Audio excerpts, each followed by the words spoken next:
ಮಲೆಮಹದೇಶ್ವರ ಬೆಟ್ಟದಲ್ಲಿ ಹುಂಡಿ ಎಣಿಕೆ ಮಾಡಲಾಗಿದ್ದು ಈ ಬಾರಿಯೂ ಮಾದಪ್ಪ ಕೋಟಿ ಒಡೆಯನಾಗಿದ್ದಾನೆ.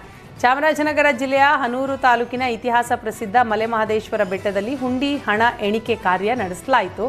ಈ ಬಾರಿ 35 ದಿನಗಳ ಅವಧಿಯಲ್ಲಿ ಬರೋಬ್ಬರಿ 3,26,00,000 ರೂಪಾಯಿ ಸಂಗ್ರಹ ಆಗಿದೆ. ಅಷ್ಟೇ ಅಲ್ಲದೆ ಹುಂಡಿಯಲ್ಲಿ 47 ಗ್ರಾಂ ಚಿನ್ನ, 2 ಕೆಜಿ 200 ಗ್ರಾಂ ಬೆಳ್ಳಿ ಕಾಣಿಕೆಯ ರೂಪದಲ್ಲಿ ಸಂಗ್ರಹ ಆಗಿದೆ.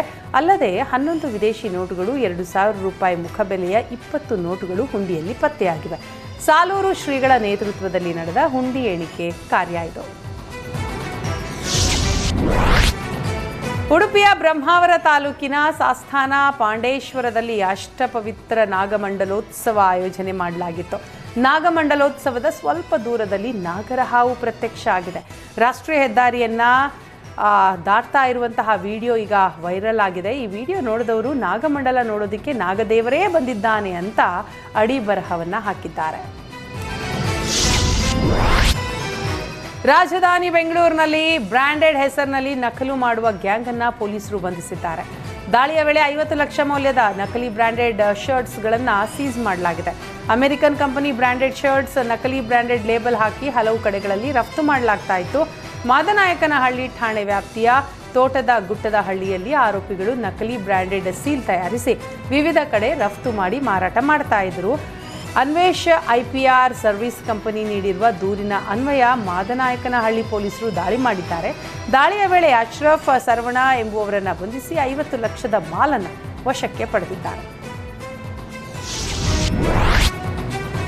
ಬಳ್ಳಾರಿ, ರಾಯಚೂರು, ಕೊಪ್ಪಳ ಹಾಗೂ ವಿಜಯನಗರ ಜಿಲ್ಲಾ ಹಾಲು ಉತ್ಪಾದಕರ ಒಕ್ಕೂಟದ ಸಿಬ್ಬಂದಿ ಹೆಚ್ಚುವರಿ ಆಗಿದ್ದಾರೆ ಅಂತ 60 ಜನ ಹೊರಗುತ್ತಿಗೆ ನೌಕರರನ್ನ ಹೊರಹಾಕಲಾಗಿದೆ.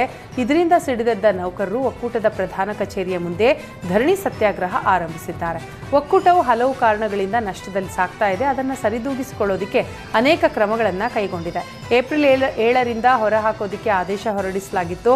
ಈ ಆದೇಶದ ವಿರುದ್ಧ ಕಾರ್ಮಿಕರು ಹೋರಾಟ ನಡೆಸಿದ್ದಾರೆ. ಕಳೆದ 15 ವರ್ಷದಿಂದ ಗುತ್ತಿಗೆ ಆಧಾರದಲ್ಲಿ ನಾವು ದುಡಿತಾ ಇದ್ದೇವೆ, ಇದನ್ನೇ ನಂಬಿ ಬದುಕು ನಡೆಸ್ತಾ ಇದ್ದೇವೆ. ಈಗ ಏಕಾಏಕಿ ವಜಾ ಮಾಡಿದ್ರೆ ಹೇಗೆ?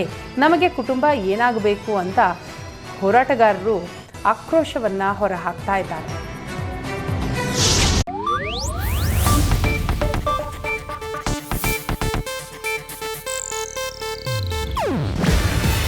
ಇದು ಏಷ್ಯಾನೆಟ್ ನ್ಯೂಸ್ ನೆಟ್ವರ್ಕ್ ಪ್ರಸ್ತುತಿ.